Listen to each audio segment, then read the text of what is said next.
دارالسلام حیدرآباد میں آل India Muslim personal لا board کے زیر اہتمام وقف ترمیمی قانون کے خلاف عظیم الشان احتجاجی جلسہ منعقد ہوا۔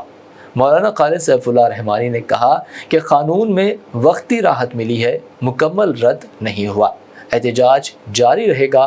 بیرسٹر اسد الدین اویسی نے شرکاء کو پرامن رہنے اور ملک بھر میں اپنی آواز بلند کرنے کی ترغیب دی ہے۔ آئیے دیکھتے ہیں خصوصی و تفصیلی رپورٹ۔ سرزمین حیدرآباد سے مرکزی حکومت کو واضح پیغام دیا گیا ہے کہ اس ملک کا غیور مسلمان اور سیکولر ہندو بھائی وقف ترمیمی قانون کو رد کرتے ہیں اور اس قانون سے دستبرداری تک اپنا احتجاج جاری رکھیں گے۔ آل انڈیا مسلم پرسنل لا بورڈ کے زیر اہتمام دارالسلام حیدرآباد میں وقف ترمیمی قانون کے خلاف زبردست احتجاجی جلسہ عام منعقد کیا گیا۔ احتجاجی جلسے عام میں سینکڑوں افراد نے شرکت کی اور وقف ترمیمی بل کے خلاف فلک شگاف نعرے بلند کیے۔ دارالسلام کا وسیع و عریض میدان اپنی تنگ دامنی کا شکوہ کر رہا تھا اور میدان کے باہر حد نظر تک شرکاء کے سروں کا سمندر دیکھا گیا۔ مولانا خالد سیف اللہ رحمانی صدر کل ہند مسلم پرسنل لا بورڈ نے خطاب کرتے ہوئے کہا کہ آج چند گوشے یہ تاثر دینے کی کوشش کر رہے ہیں کہ سپریم کورٹ نے وقف ترمیمی قانون کی 2 شقوں پر اعتراض کیا ہے، لہٰذا اب وقف ترمیمی قانون کے خلاف صدائے احتجاج بلند کرنے کی کوئی ضرورت نہیں ہے۔ مولانا خالد سیف اللہ رحمانی نے پرزور انداز میں کہا کہ یاد رکھے ایسے تاثر دھوکے پر مبنی ہے اور مسلمان کسی بھی قسم کی غلط فہمی کا ہرگز شکار نہ ہو۔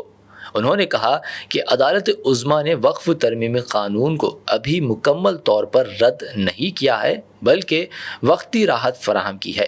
انہوں نے کہا کہ ہم توقع رکھتے ہیں کہ سپریم کورٹ تقاضائے انصاف کو مخلوط رکھتے ہوئے اس سارے قانون کو رد کر دے گی، لیکن تب تک ہمیں مطمئن نہیں ہونا ہے۔ مولانا خالد سیف اللہ رحمانی نے کہا کہ لا آف لمیٹیشن ایکٹ کو قدیم وقف قانون میں اوقافی اراضیات سے مستثنی قرار دیا گیا تھا، تاہم اب اس قانون کو اوقافی اراضیات پر بھی قابل اطلاق بنا دیا گیا ہے۔ صدر کل ہند مسلم پرسنل لا بورڈ نے کہا کہ اگر کوئی اوقافی اراضیات پر 12 سال یا اس سے زائد عرصے سے قابض ہوتا ہے تو یہ وقف اراضی قابض کی ملکیت سمجھی جائے گی۔ ماضی میں وقف کو لا آف لمیٹیشن ایکٹ سے مستثنی رکھا گیا تھا، لیکن اب قابل اطلاق بنانے کے باعث کی گئی اور اوقافی اراضی ہمارے ہاتھ سے چلی جائے گی۔ انہوں نے کہا کہ اس بات سے آپ اندازہ لگا سکتے ہیں کہ یہ کس قدر خطرناک قانون ہے۔ ملک بھر میں کئی اوقافی جائیدادوں پر طویل عرصے سے غیر مجاز قبضے جات ہے۔ غیر مجاز قابضین کو کہیں حکومتوں کی اور کہیں بڑے بڑے سرمایہ داروں کی پشت پناہی حاصل ہے۔ اگر وقف ترمیمی قانون کی اس شق پر عمل ہوتا ہے تو کئی اوقافی جائیدادیں جو غیر مجاز قابضین کے قبضے میں ہے ہمارے ہاتھوں سے چلی جائیں گی۔ اوقاف کو بھاری نقصان ہوگا۔ نئے قانون میں اس بات کو بھی شامل کیا گیا ہے کہ جو چیزیں آثار قدیمہ کے تحت آئیں گی وہ بھی وقف کی ملکیت باقی نہیں رہے گی۔ مولانا خالد سیف اللہ رحمانی نے شرکاء کو دعوت فکر دی اور کہا کہ غور کرے، ہماری مکہ مسجد 300 سالہ قدیم ہے۔ اگر حکومت اس مسجد کو آثار قدیمہ کے تحت اعلان کر دیتی ہے تو پھر یہ مسجد وقف کی پراپرٹی باقی نہیں رہے گی۔ آپ اس میں نماز ادا نہیں کر سکیں گے، صرف ایک سیاح یا ٹورسٹ کے طور پر مسجد کو دیکھ سکتے ہیں۔ ایسے کئی خطرناک ترمیمات اس قانون میں شامل ہے۔ محمد خالد سیف اللہ رحمانی نے کہا کہ کوئی بھی شخص 5 سال تک عملی مسلمان نہ ہو وہ اپنی پراپرٹی کو وقف نہیں کر سکتا۔ یہ بھی مذہبی اور شخصی آزادی کے خلاف شق ہے۔ مرکزی حکومت نے مسلمانوں اور اوقاف کی تباہی کے لیے یہ سیاہ قانون لایا ہے۔ مولانا خالد سیف اللہ رحمانی نے مزید کہا کہ اگر کوئی مسلمان جسے اللہ تعالیٰ نے بہت ساری دولت سے نوازا ہے، اگر وہ اپنی آخرت کے لیے اپنے املاک کا کچھ حصہ وقف کرنا چاہتے ہیں تو اس قانون کے تحت وہ وقف نہیں کر سکتا۔ انہوں نے پرزور انداز میں کہا کہ ہمارے ملک ہندوستان میں ہندو اور مسلمانوں کے درمیان ہمیشہ سے قومی یکجہتی رہی ہے، بھائی چارے کا تعلق رہا ہے۔ بہت سارے مسلمانوں نے ہندو اداروں کے لیے اپنی اراضیات کا عطیہ بھی دیا ہے۔ حضور نظام نے بھی کئی عطیات دیے تھے، اسی طرح ہمارے ہندو بھائیوں نے بھی اپنی جائیدادیں وقف کی ہے۔ اس کالے قانون کے باعث ایسی تمام جائیدادیں وقف کے دائرے سے باہر نکل جائیں گی۔ یہ چھوٹی چھوٹی مثالیں ہیں، ایسی کئی خطرناک شقیں اس قانون میں موجود ہیں۔ مولانا خالد سیف اللہ رحمانی نے کہا کہ ہمیں ہرگز غلط فہمی کا شکار نہیں ہونا چاہیے۔ قانون میں چھوٹی چھوٹی تبدیلیوں سے ہمارے مسائل حل ہونے والے نہیں ہیں، لہٰذا ہمیں عزم کے ساتھ آگے بڑھنا ہے، اور جب تک مکمل طور پر اس قانون کو رد نہیں کیا جاتا ہمیں اپنا احتجاج جاری رکھنا ہوگا۔ مولانا خالد سیف اللہ رحمانی نے مزید کہا کہ آل انڈیا مسلم پرسنل لا بورڈ تمام مسلمانوں کا ایک متحدہ پلیٹ فارم ہے۔ یہ امت مسلمہ کی اجتماعیت کی علامت ہے۔ آپ دیکھ سکتے ہیں کہ مسلم پرسنل لا بورڈ میں سنی بھی ہے، شیعہ بھی ہے، حنفی بھی ہے، اہل حدیث بھی ہے، تبلیغی جماعت اور جماعت اسلامی کے احباب بھی ہے، مشائخ اعظم اور مختلف درگاہوں کے قابل احترام سجادگان بھی موجود ہے۔ حکومت اور حکومت کے کارندے یہ چاہتے ہیں کہ بورڈ کی یہ قوت ٹوٹ جائے اور آپ کے دلوں سے اس کے اعتماد کو ختم کر دیا جائے۔ خالد سیف اللہ رحمانی نے اظہار تأسیف کرتے ہوئے کہا کہ آج مسلمان نوجوان نادانی میں سوشل میڈیا کے ذریعے مسلم پرسنل لا بورڈ کو بے وزن کرنے کی کوششیں کر رہے ہیں۔ بورڈ کے خلاف جھوٹے پروپیگنڈے بغیر کسی تحقیق کیے جا رہے ہیں۔ ہمیں اس فتنے سے باخبر رہنے کی ضرورت ہے۔ انہوں نے کہا کہ ہماری طاقت ہتھیار نہیں ہے، ہماری طاقت دو چیزیں، ہمارا ایمان اور ہمارا اتحاد ہے۔ اگر ہماری یہ طاقت ٹوٹ جاتی ہے تو ہم اپنی شریعت کو بچا نہیں سکیں گے، ہم اپنے عقائد کو بچا نہیں پائیں گے، اور نہ ہم اپنے دین کی حفاظت کر سکیں گے۔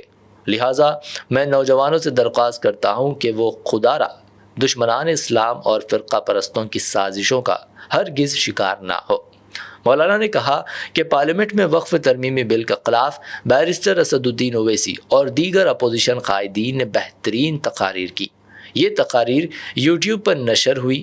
مجھے چند افراد نے بتایا کہ یہ جو تقریریں وقف قانون کے خلاف ہیں ان پر مخالفین اور فرقہ پرستوں کی مخالفت میں ہزاروں کمنٹ ہیں، جبکہ تائید میں صرف چند ہی کمنٹ ہیں۔ انہوں نے نوجوانوں اور تعلیمی یافتہ طبقے سے خواہش کی کہ وہ اپنے موقف کو توقیت پہنچانے کے لیے اس ناجائز اور کالے قانون کے خلاف آواز اٹھائے۔ آخر میں مولانا نے جلسے میں شریک تمام مہمانان اپوزیشن جماعتوں کے قائدین کا شکریہ ادا کیا۔ انہوں نے کہا کہ مسلم پرسنل لا بورڈ کے زیر اہتمام بلند نگاہ بیرسٹر اسد الدین اویسی کی میزبانی میں سرزمین دارالسلام پر زبردست احتجاجی جلسہ عام منعقد ہوا ہے۔ اگر حکومت کے پاس آنکھیں ہوں گی تو اس کی بینائی ختم نہیں ہوئی ہوگی تو اس مجموعے کو دیکھ کر ضرور سمجھ سکیں گے کہ مسلمان کیا چاہتا ہے، مسلمانوں کے دل کی آواز کیا ہے۔ مولانا خالد سیف اللہ رحمانی نے کہا، اللہ تعالی ہم سب پر رحم فرمائے۔ اس ملک میں اپنی پہچان اور شناخت کے ساتھ مسلمانوں کو زندگی گزارنے اور رسول اللہ صلی اللہ علیہ وسلم کے دامن نبوت کو اپنے ہاتھوں میں تھام کر جیتنے کا موقع عطا فرمائے۔ جیسے ہی بیرسٹر اسد الدین اویسی رکن پارلیمنٹ حیدرآباد و صدر کل ہند مجلس اتحاد المسلمین خطاب کے لیے پہنچے، شرکاء نے نعروں کے ذریعے ان کا استقبال کیا۔ بیرسٹر اسد الدین اویسی نے شرکائے جلسے سے خواہش کی کہ وہ 2 نعرے لگائے۔ انہوں نے کہا کہ پہلا نعرہ دارالسلام کے باہر موجود شرکاء جواب دیں گے، جبکہ دوسرے نعرے کا دارالسلام کے گراؤنڈ میں اور باہر موجود تمام شرکاء جواب دیں گے۔ بیرسٹر اسد الدین اویسی نے نعرے تکبیر کی صدا دی۔ دارالسلام کی گراؤنڈ کے باہر موجود ہزاروں شرکاء نے اللہ اکبر کی فلکشگاف صدا بلند کی۔ جب دوسری مرتبہ بیرسٹر اویسی نے نعرہ تکبیر کی ندا لگائی تو دارالسلام کے گراؤنڈ اور باہر موجود تمام شرکاء کی اللہ اکبر کی فلکشگاف صداؤں سے فضا گونج اٹھی اور معطر ہو گئی۔ پھر بیرسٹر اویسی نے شرکائے جلسے سے خواہش کی کہ وہ اپنے اپنے موبائل فونز کی لائٹ آن کرے تاکہ بی جے پی والوں کی دماغ کی بتی چل سکے۔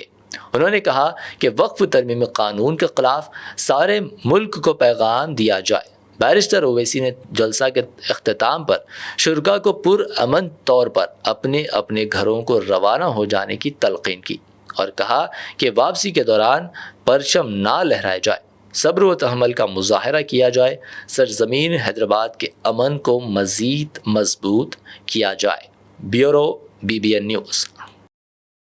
آپ دیکھو یہ ہو جائے گا وہ ہو جائے گا، کچھ نہیں ہوگا، صرف جائیدادوں کو لوٹنے کے لیے کیا جا رہا ہے۔ تو انشاءاللہ تعالی جو پرسنل لا بورڈ کا احتجاج پورے تلنگانہ میں ہوگا، ملک میں ہوگا، اب تالکٹورا اسٹیڈیم میں بھی 22 کو ہوگا، میں ہمارے تمام سے اپیل کر رہا ہوں اس کو کامیاب کریے۔